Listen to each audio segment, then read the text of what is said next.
সৎ কাকা একটা কবিতা শুনবেন? হ্যাঁ, একটা কবিতা বলি। তার সাথে খেলি না, বাইরে গেল খালা, কেটে দিল তালা, খালার তালার সাথে খেলি খেলি খেলি।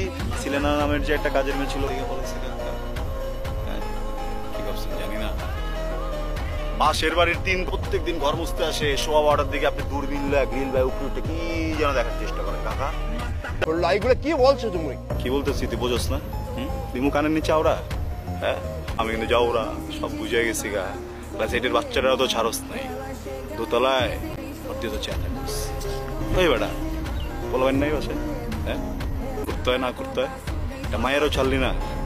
আমি কি করুম কদিম সবারে কদিম কস না গেলে কদিম না বাবা, আমি 2 লাখ টাকা দিয়ে দেবো। দিয়ে দেবেন? লাগা মিউজিক।